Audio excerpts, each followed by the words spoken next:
science fiction has often been like represented as a boys' club, but you have in particular studied and written extensively about the history of women writing science fiction. If women have always been present in the genre, why do more people not know about this? Why do we just think about the men who have written science fiction? Right. I mean, I think we do think about women in the genre, but only like at certain periods of time, right? Like everyone's willing to admit that Mary Shelley is one of the founders of the genre, and certainly one of I think the first author to write a commercially successful science fiction story. And then, you fast forward to the 1970s and, the revival of feminism, and all of a sudden you had authors like Ursula Le Guin and Joanna Russ and Margaret Atwood. And then people are like, oh wow, women write science fiction. And of course, just this past year, N.K. Jemisin, right, became the first author of any gender or race to win 3 Hugos and awards. So now we see women in the genre, but there's this huge gap between like 1818 and say 1970. And I got really interested in where all the women were. So I started looking around, and it turns out, sure enough, they were there. We've always had women in the genre. From the very beginning, women have constituted about 15% of all science fiction producers.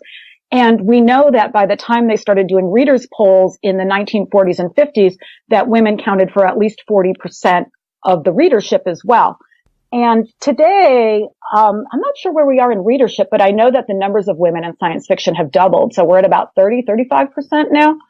But I think the reason that we forget that there were so many women in between Shelley and the revival of feminism and then the growth of feminist science fiction is because women were sometimes writing, we weren't looking for the kinds of fiction they were writing. And then we also can't find it because it didn't always get anthologized, right? It's really hard. The early science fiction community was all magazine science fiction, and those magazines often got thrown away or they didn't last, they weren't preserved. So if you don't have access to a university with a huge science fiction collection like I do, it's really hard to find these women. And then, it's exacerbated by the fact that even if you have the anthologies, a lot of the early anthologies were written by people who didn't necessarily include women in those anthologies for one reason or another. Yeah, I mean, it's interesting because obviously you have the men who are writing in those pulp magazines that didn't disappear. People still know about that, and it's just frustrating. But then, I mean, I don't know if there's anything in it, but things like James Tiptree, perhaps people don't necessarily know that was a pseudonym. Right, for instance. Right. I think James Tiptree, right, that one's probably pretty well known. Yeah. And, one of the interesting things I found is that most women did not use male pseudonyms. Most women went by really decidedly feminine names and usually their own names, although sometimes they would also take other names like Lilith Lorraine, which is a lovely name. She was born Mary Maud Dunn. And so you can see why she switched her name. But really what I found is most women did not masquerade as men, and often women's pictures were printed in the magazines. In the very early magazines, authors had sketches of themselves with their stories. So, and even if somehow you missed that, the editors were quick to correct readers who mistook female writers from male writers. But what did happen, and that was very early in the genre, like in the 20s and 30s, right? So right after universal suffrage and the first wave of feminism, and I think a lot of people were really sort of on board with thinking about how the future might be female as well as male.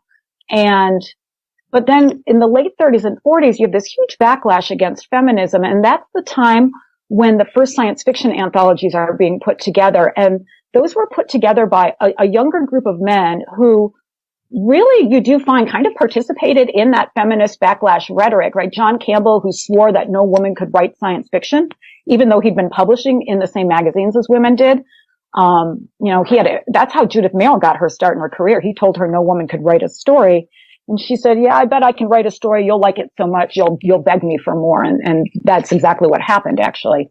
But, as those anthologies were getting put together, women, we know there are anecdotes, that women have told that they were cut out of the magazine. So Leslie F. Stone, who was one of the pioneering science fiction authors, she rolled with Hugo Gernsback and, was really popular with people. She wrote these big, crazy space operas often.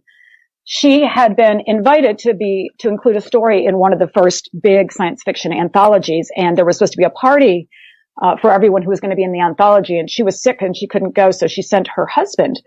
And the editor said, "Oh, you must be Leslie Stone." And he said, no, that's my wife. I'm just here for her as a placeholder. And they were like, "Oh, that's very interesting." And then within 2 weeks, she had a letter saying, "Yeah, we've decided to drop your story from the anthology." And she said, really hard not to put two and two together on that one.